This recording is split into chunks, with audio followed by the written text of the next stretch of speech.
I'd just come off the best 10-day vacation of my life, sandy beaches, ice-cold drinks, not a worry in sight. Meanwhile, back home, my HOA president neighbor was losing her mind, yelling at my garage door, calling the cops, and burning through. 3 locksmiths, all because her car was stuck inside my garage. From 3,000 miles away, I watched every glorious meltdown on my phone, better than any reality show. Netflix could never. Ever had someone swipe your parking spot? My name's Connor Walsh, and I run a humble computer repair gig from my home office, fixing laptops and setting up small business networks. 2 years ago, I bought my place in Maplewood Heights, a quiet little subdivision where I thought folks kept to themselves. Boy, was I wrong. This isn't just a tale of a stolen parking spot. It's a saga of ego, entitlement, and what happens when the wrong person thinks they own the neighborhood. Buckle up, because this mess is a wild ride. Which city in the United States are you watching from? Drop a comment and share with us if you've had any run-ins with your HOA. We'd love to narrate your story on our channel at Garage. But since I only have one vehicle, I use the extra space for storage and my workshop. Life was peaceful until last Monday morning when I heard this strange rumbling sound coming from my garage.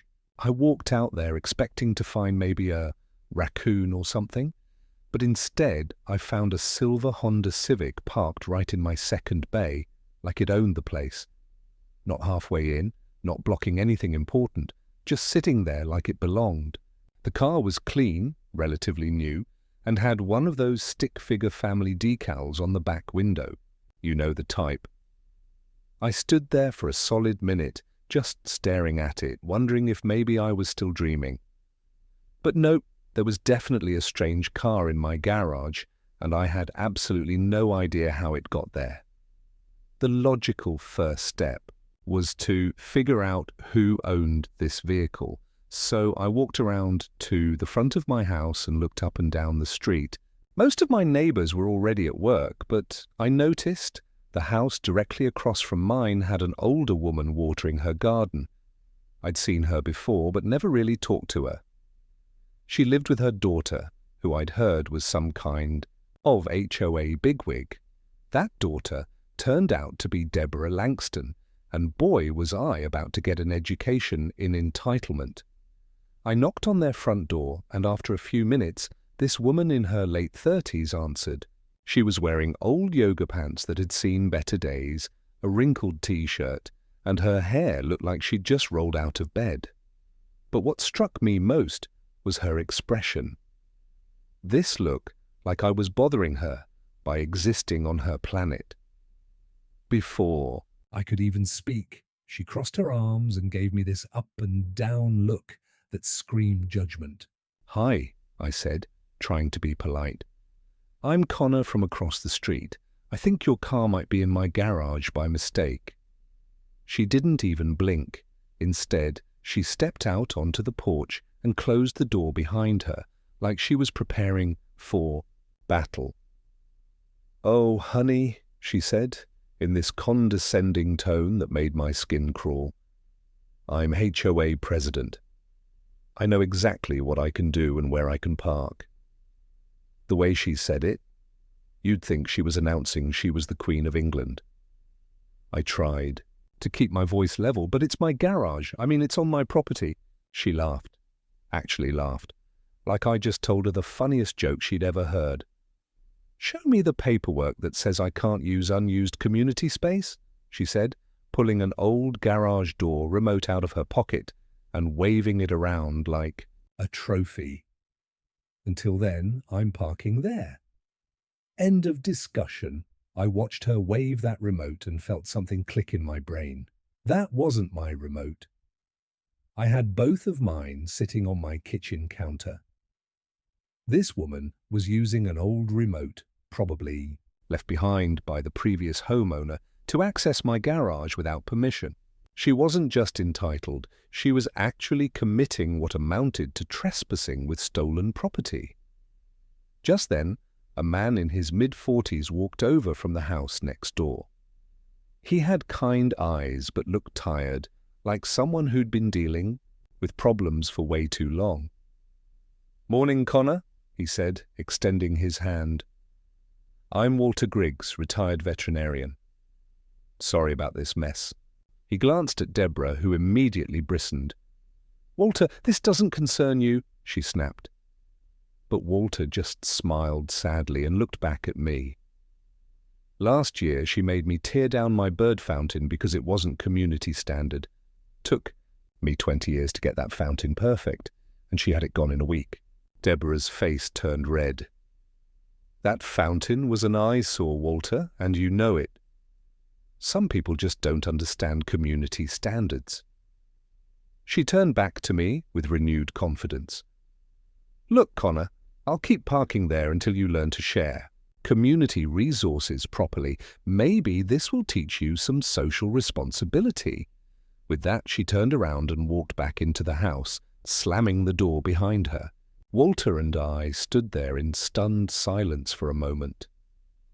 "She's been like this since her divorce 6 months ago," Walter whispered.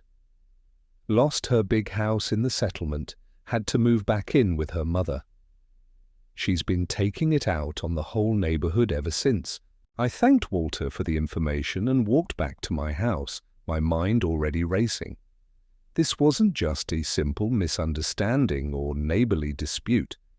Deborah Langston had deliberately chosen to target me, using her HOA position as a weapon to bully someone she perceived as an easy victim.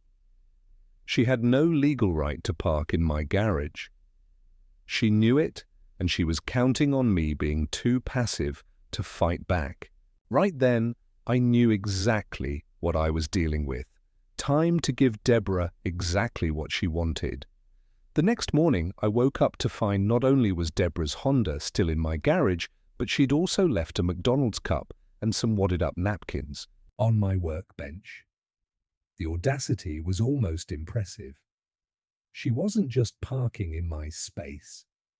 She was treating it like her personal storage unit and trash can. But that wasn't even the worst part. When I checked my email, I found a message that had been sent to every single resident in Maplewood Heights HOA. The subject line read, "Urgent neighbor refuses to share parking. Community safety concern." The email was a masterpiece of manipulation and lies. Deborah claimed that I was antisocial and potentially dangerous, that I was hoarding community resources, and that my aggressive behavior toward HOA leadership was creating an unsafe environment for families. She painted herself as a concerned leader, trying to protect the neighborhood from a difficult resident who couldn't understand basic community cooperation. The email was full of official-sounding language and fake legal references, clearly designed to make other neighbors think she knew what she was talking about. I printed out every single page of that ridiculous email and taped them to my garage door like an art installation. "Community education exhibit," I wrote at the top in big black marker. "Local HOA president demonstrates modern gaslighting techniques." If Deborah wanted to play the public opinion game, I was happy to let everyone see exactly what she was working with. But I wasn't going to stop there. I had a much better plan brewing. While Deborah was busy spreading her poison through the neighborhood grapevine, I was online researching smart garage door systems. See, my computer repair background meant I knew a thing or two about electronic security systems, and I'd been thinking about upgrading my old garage door opener.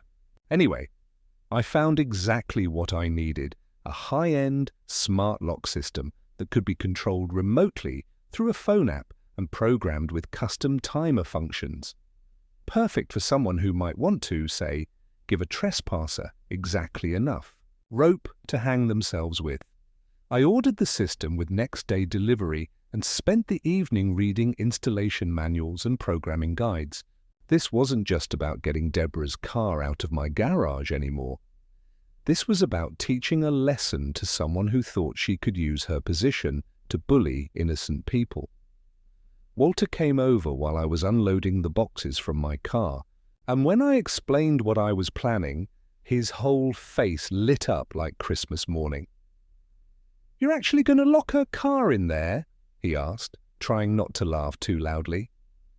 "Connor, that's brilliant. She's been terrorizing this neighborhood for months, and everyone's too scared to stand up to her because she threatens to find people for every little thing." He told me about Martha Dean, Deborah's best friend, who lived 3 houses down. Martha was a real estate agent who spent her days spreading gossip and backing up whatever story Deborah was selling. Together they'd created this atmosphere of fear where neighbors were afraid to even trim their hedges without checking the HOA handbook first. Installation took me most of the next day, but by evening I had a state-of-the-art smart lock system that could be controlled from anywhere in the world. The beauty of it was that from the outside it looked exactly like the old system. Deborah would never know anything had changed until it was too late. I programmed it with a special timer function. After activation, it would run normally for exactly 7 days, then lock down completely until I manually overrode it. The system was now armed and ready, just waiting for the perfect moment to spring the trap. Ira returned from work around 6 that evening and went straight to her garage space like she owned the place. She'd started bringing more personal items, an old folding chair, some storage boxes, even a small cooler. She was actively moving in, turning my garage into her personal extension. I watched from my kitchen window as she arranged her stuff and tested the garage door, completely oblivious to the fact that she was now operating a completely different system. Around 7, she brought 3 of her friends over for what she called a garage tour. I could hear them laughing and talking as Deborah showed off how she'd improved my workspace organization. "This is so much better," one of them said. "Connor should actually thank you for fixing his mess." Another friend seemed uncomfortable and asked, "But Deborah, isn't this technically his garage?" Deborah's response made my blood boil. "Community property is community property, dear. Some people just need to learn how to share." That night, I sat in my living room with a cup of coffee in my laptop, watching the security camera feed I'd installed alongside the new lock system. Deborah had no idea she was being recorded as she spent another hour rearranging my tools and setting up what looked like a permanent workspace. She was so confident, so absolutely certain that she'd won this battle before it even started. The lock was set, the trap was armed, and all I needed now was the perfect timing to spring it. The trap was set. Now I just needed the perfect moment to spring it. With my fancy new garage lock system installed and ready, it was time for phase 2 of what I was starting to think of as Operation Karma. I spent the next morning researching vacation destinations, and Hawaii kept calling my name. 10 days of beaches, sunshine, and complete relaxation while watching Deborah's world slowly collapse through my security camera app. It was almost too perfect to be real. I booked a luxury resort package on Maui. Oceanfront suites, spa treatments, snorkeling excursions, the works. The total cost was more than I'd normally spend on a vacation, but considering the entertainment value I was about to get, it seemed like a bargain. I programmed my new lock system to activate its timer on day 7 of my trip, giving Deborah just enough time to get completely comfortable and settled into her new routine before the trap snapped shut. The psychological warfare aspect of this plan was just as important as the technical side. I needed Deborah to believe she'd completely broken my spirit, that I was surrendering my garage to her superior will and authority. So I crafted the most pathetic, defeated email I could manage and sent it to her directly. "Deborah," I wrote, "you've made your point crystal clear. I obviously don't understand community standards the way you do. I'm going away for 10 days to think about my behavior and attitude, Please feel free to use the garage space while I'm gone to show me how community resources should really be managed. Maybe when I come back, I'll be a better neighbor." The response was immediate and exactly what I'd hoped for. Deborah forwarded my email to half the neighborhood with her own commentary. "Finally, some people can learn when they're shown proper leadership. Connor is beginning to understand how community cooperation actually works." She even called Martha Dean and had her come over to read the email out loud like it was some kind of victory speech. I watched through my window as they stood on Deborah's front porch, laughing and high-fiving like they'd just won the lottery. But the real performance came the next day when I had to officially hand over garage access to Deborah. I walked across the street with my shoulders slumped and my best defeated expression, carrying an envelope that I claimed contained spare garage remotes and access information. Of course, the remotes were just old ones that wouldn't work with my new system, but Deborah didn't need to know that. She was too busy enjoying her moment of triumph to ask too many questions. "I really hope you'll show me how to be a better community member," I said, handing her the envelope with what I hoped looked like genuine remorse. I never realized how selfish I was being with that garage space. Deborah practically glowed with satisfaction. "Oh, Connor, don't worry. Some people just need better guidance to understand their role in the community. I'll make sure this garage is put to much better use while you're away thinking about your mistake." That evening, Deborah threw what she called a community improvement celebration in my garage. She invited 15 neighbors, set up folding chairs, and served cheap wine and grocery store cookies. I watched the whole thing through my security cameras, listening as she gave speeches about proper resource allocation and effective neighborhood leadership. One guest asked, "Deborah, what if Connor changes his mind when he gets back?" Her response was perfect. "What's he going to do? I'm HOA president, and I have documentation of his agreement to community oversight." The party was both hilarious and infuriating to watch. Deborah had completely rearranged my workshop, moved my tools around, and set up what looked like a permanent office space, complete with a desk, filing cabinet, and motivational posters about community excellence. She was treating my garage like her own personal headquarters, already planning what appeared to be regular meetings and social events in the space. Martha Dean was there with her phone, taking pictures for what she kept calling the neighborhood improvement documentation. They were creating evidence of their takeover, completely confident that they'd successfully conquered what they saw as problem property.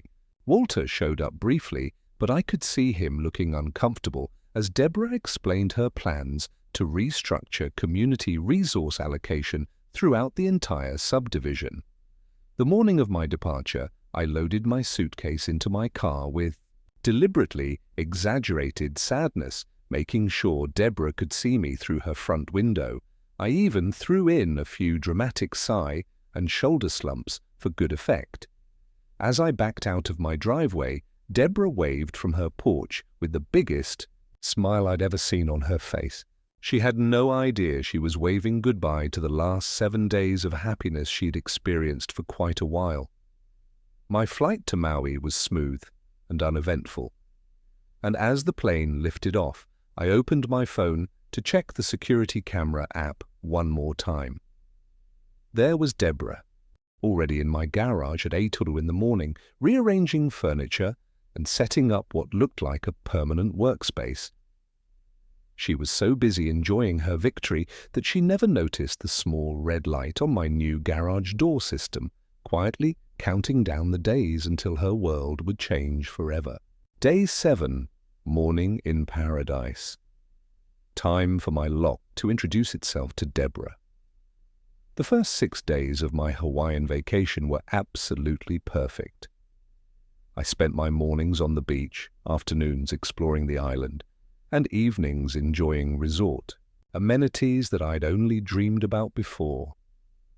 But the real entertainment came from checking my security camera app throughout the day. Deborah had completely taken over my garage, treating it like her personal office and social club. She'd moved in a coffee maker, set up regular meeting times with other neighbors, and was even conducting what appeared to be official HOA business from my workbench. Every morning around 7, she'd arrive with her coffee and laptop, settling in like she was punching a time clock at her new job. She'd rearranged everything to her liking, hung up her own decorations, and had even brought in a small refrigerator for drinks and snacks. Martha Dean was there almost every day, and together they'd turned my garage into command central for their neighborhood control operations. I watched them making lists of houses to inspect, planning new rules to implement, and basically plotting how to make everyone else's life more complicated. The security cameras captured some truly amazing moments. On day 3, Deborah brought a folding table and chairs and hosted what she called a community standards workshop for 6 other neighbors. She stood at my workbench like it was a lectern, giving presentations about proper lawn maintenance and acceptable mailbox designs. The poor neighbors looked uncomfortable, but nobody was brave enough to speak up against the self-appointed neighborhood dictator. By day 5, Deborah was so comfortable that she'd started leaving personal items in the garage overnight. Family, photos on the workbench, her exercise equipment in the corner, even some of her clothes hanging on hooks where I used to keep my tools. She wasn't just using my garage, she was moving into it like a second home. I watched her giving Martha a tour on day 6, pointing out all the improvements she'd made and discussing plans to expand her operation into my storage area. But day 7 was going to be special. I woke up in my oceanfront suite, ordered room, service breakfast, and settled onto my balcony with my phone to watch the show. The timer on my garage lock system was set to activate at exactly 6 a.m. Hawaii time, which would be 9 a.m. back in Maplewood Heights. Perfect timing for Deborah's morning routine when she'd be arriving with her coffee and laptop, expecting another day of ruling her new kingdom. At 9 a.m. sharp, I watched through the security camera as Deborah walked up to the garage door with her usual confidence. She had her arms full of supplies for another day of neighborhood management, file folders, a new motivational poster, and what looked like a small plant for her desk. She pressed the garage door button with the casual attitude of someone who'd done it dozens of times before, already mentally planning her morning tasks. The door didn't move, not even a little bit. Deborah stood there for a moment looking confused, then pressed the button again. Nothing. She tried the remote control, pressing it multiple times with increasing frustration. Still nothing. I could see her mouth moving as she talked to herself, probably trying to figure out what was wrong with her garage door.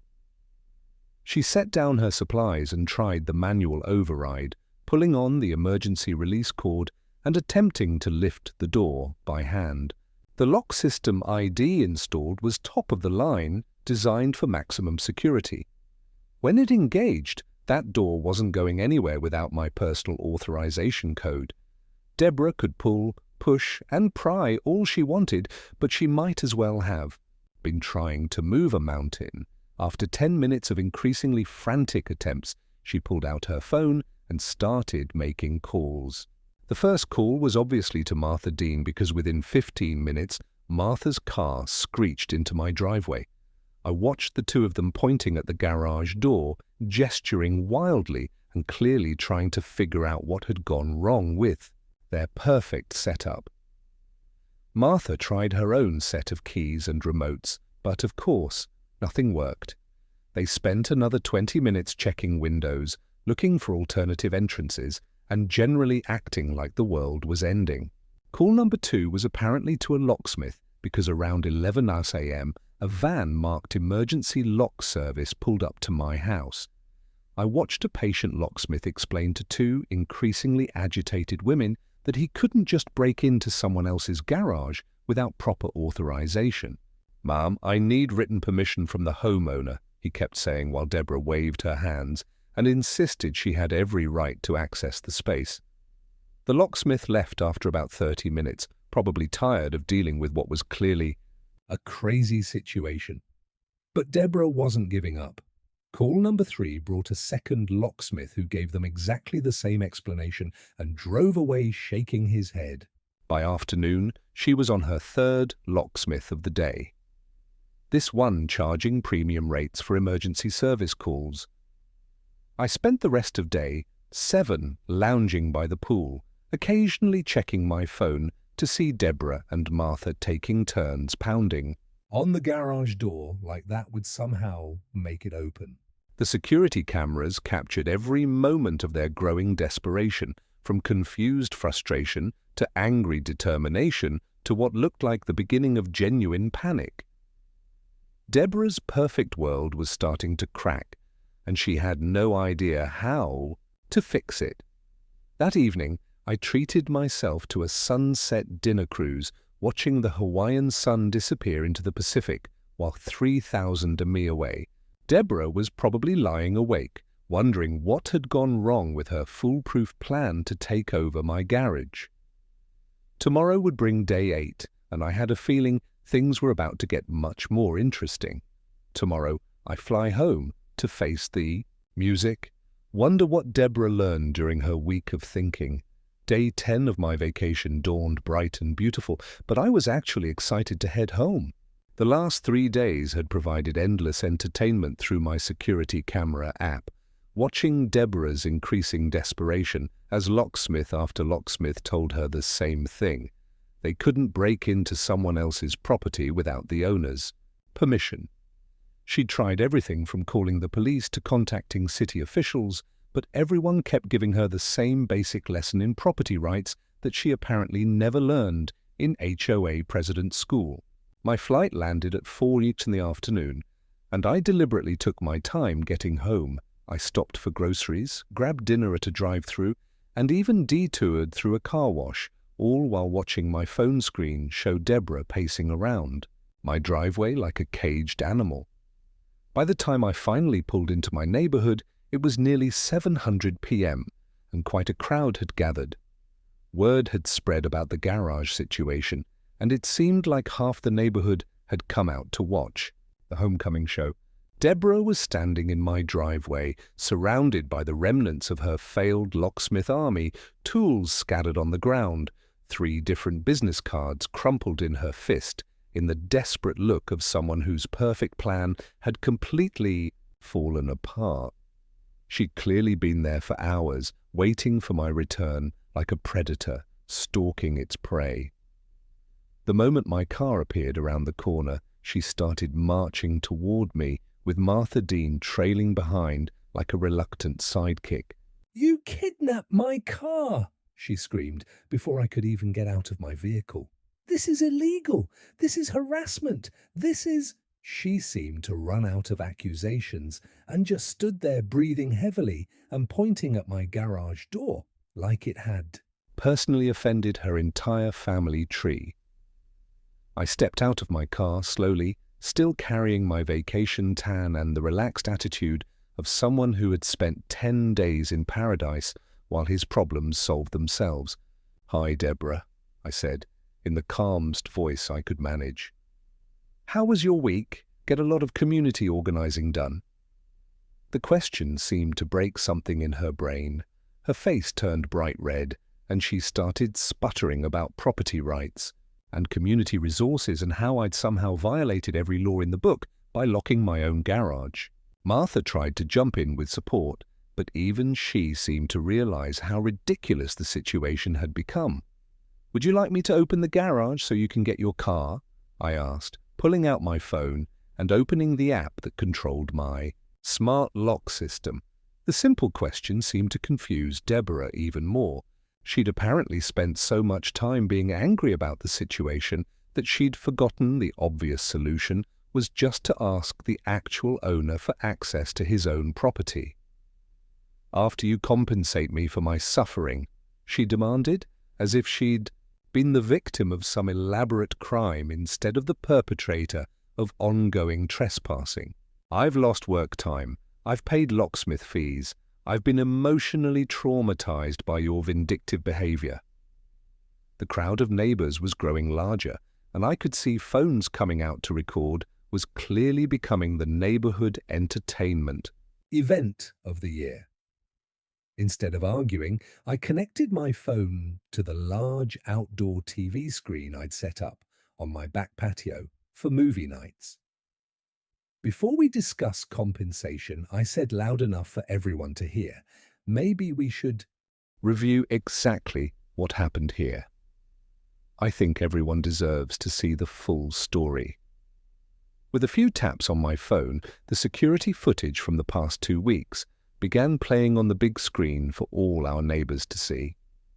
The crowd went silent as they watched Deborah using her stolen garage remote to break into my garage that first day. They saw her leaving trash, moving my tools, and gradually taking over the space like she owned it. They watched the party she threw in my garage, complete with her speech about how some people just need better guidance to understand their role in the community. Most damaging of all, they heard her clearly stating that community property was community property and that she had every right to take whatever space she wanted. "Oh my God," whispered Mrs. Peterson from 2 houses down. "She actually threw a party in your garage while you were gone." Other neighbors started murmuring among themselves, and I could see the mood shifting as people realized they'd been watching a masterclass in entitlement and manipulation. Martha Dean tried to defend her friend, but her voice got smaller and smaller as more footage played. Walter appeared next to me, grinning from ear to ear. "Connora, this is the most beautiful thing I've ever seen," he said, loud enough for Deborah to hear. "She's been bullying this neighborhood for months, and you've just shown everyone exactly who she really is." He turned to address the crowd. "Last year, she made me tear down a bird fountain that took me 20 years to perfect just because she didn't like how it looked. How many of you have similar stories?" The floodgates opened. Mrs. Peterson talked about the garden gnome incident. Mr. Davis described a $200 fine for parking his car slightly crooked. A young couple shared how Deborah had rejected their fence permit because the design was too cheerful for community standards. Story after story poured out as neighbors finally felt safe to speak up about months of harassment and intimidation. Officer Dylan Kessler, who had apparently been called to the scene by someone, watched the security footage with professional interest. "Ma'am," he said to Deborah, "you used an unauthorized garage remote to access someone else's property, held personal belongings there without permission and refused to leave when asked. That's textbook trespassing. Mr. Walsh has every right to secure his own garage however he sees fit." Deborah's last desperate move was to demand HOA intervention, insisting that her position as president gave her special authority over community resources. But Walter just laughed and pulled out an official-looking document. "Funny thing about that, Deborah, we had an emergency board meeting yesterday after Mrs. Peterson showed us Connor's security footage. The board voted unanimously to remove you from the presidency, effective immediately. Turns out abuse of power isn't actually in our HR." The look on Deborah's face when she realized she'd lost everything was almost worth the 2 weeks of aggravation she'd put me through. Almost. 2 days after my homecoming spectacular, I was enjoying my morning coffee in my newly reclaimed garage when Walter knocked on the door with a huge grin on his face. "Connor," he said, barely containing his excitement, "you're not going to believe this. Deborah called Channel 7 News yesterday and told them she's the victim of a high-tech harassment campaign. They're sending a crew over this morning to interview her about the dangerous cybersecurity expert who's terrorizing the neighborhood." I nearly spit out my coffee. The idea that Deborah thought she could spin this story into a victim narrative was so absurd that I couldn't help but laugh. But then I realized this could actually work in my favor. If a news crew was coming to investigate, they'd want to hear both sides of the story. And I had something Deborah didn't. Actual evidence. I spent the next hour organizing my documentation, the security footage, screenshots of Deborah's harassing emails, photos of her belongings in my garage, and witness statements from neighbors about her pattern of bullying behavior.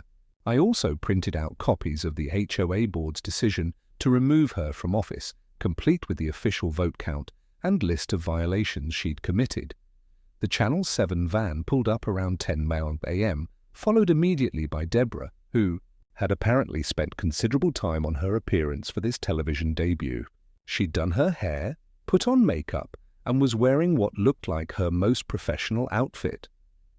Martha Dean was there too, carrying a folder that probably contained her own version of events.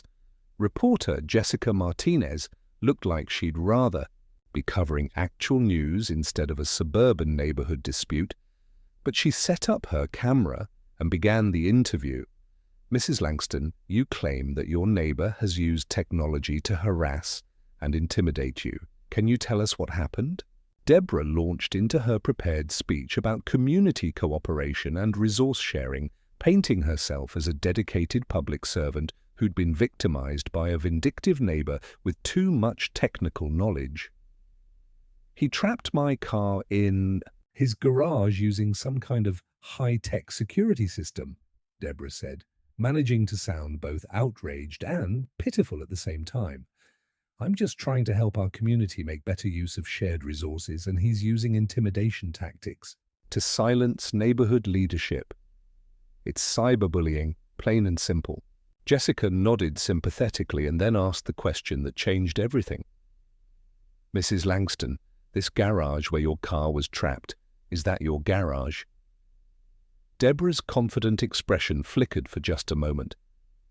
Well, no, it's technically his property, but as HOA president, I have oversight of community resource allocation. Jessica's eyebrows went up. So you parked your car in someone else's garage without their permission? The interview went downhill fast from there. Every question Jessica asked revealed another layer of Deborah's entitled behavior. When asked about the garage remote, Deborah had to admit it belonged to the previous homeowner.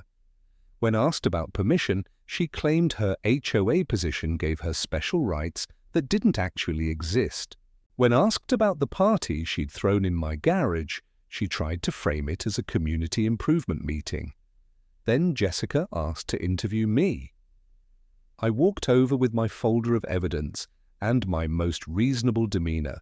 Mr. Walsh, Mrs. Langston, claims you've been harassing her. How do you respond to these allegations?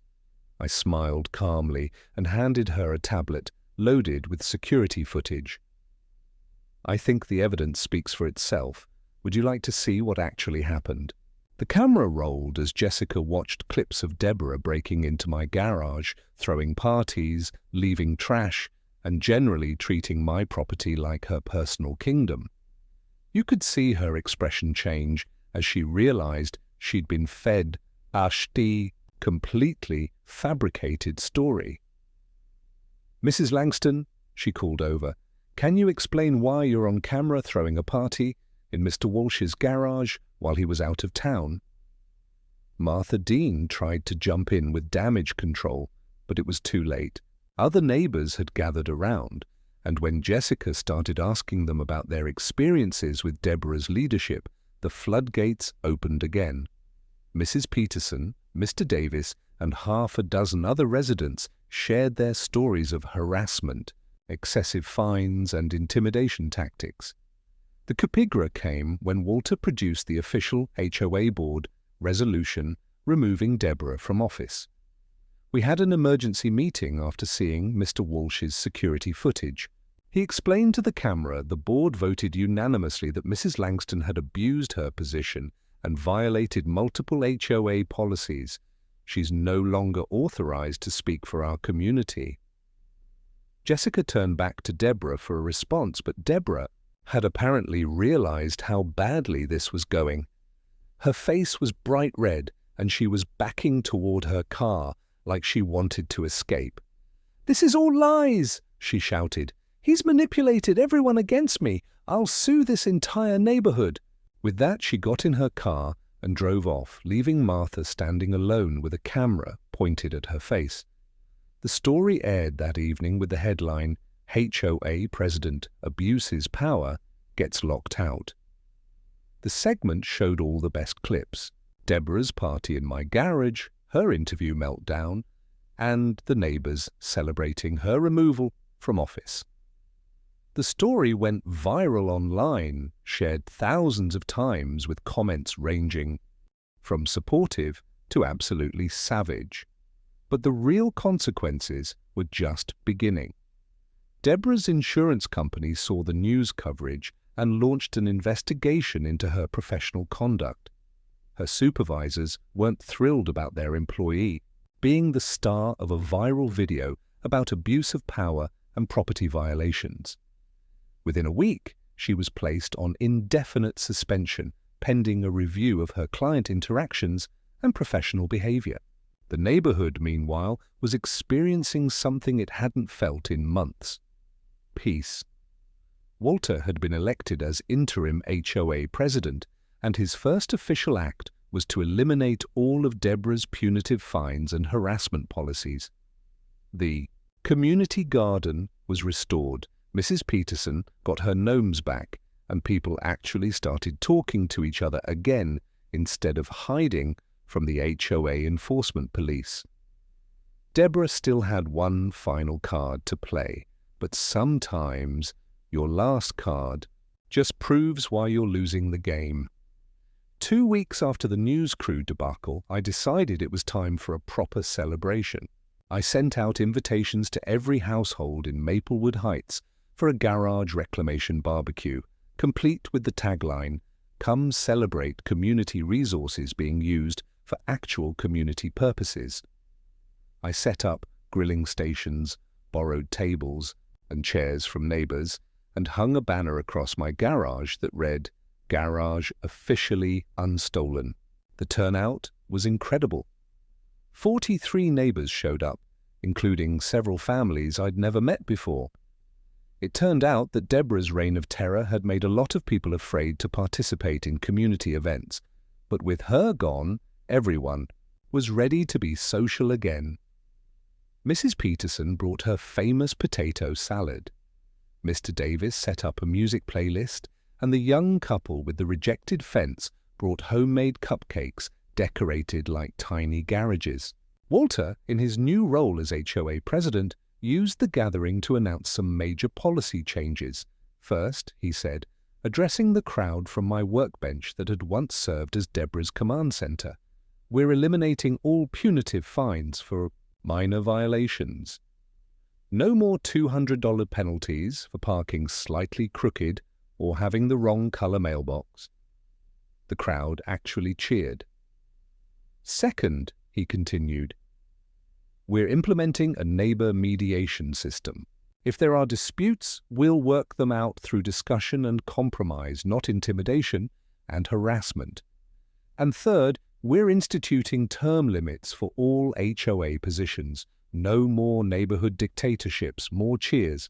And I could see people actually smiling and relaxing for the first time in months. Martha Dean surprised everyone by showing up with a plate of brownies and a formal apology.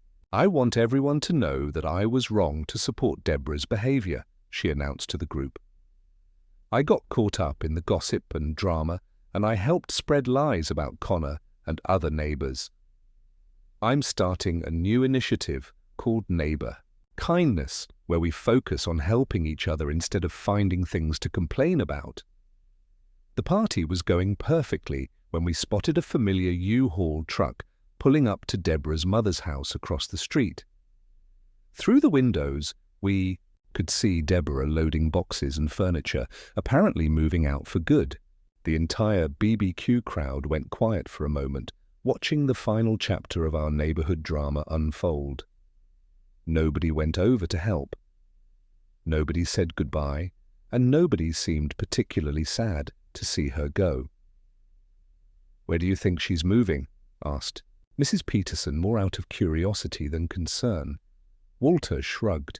Her mother mentioned something about Deborah finding a small apartment 3 states away. Apparently, her insurance job didn't work out after the news coverage, and she needs to start fresh somewhere that doesn't know her story.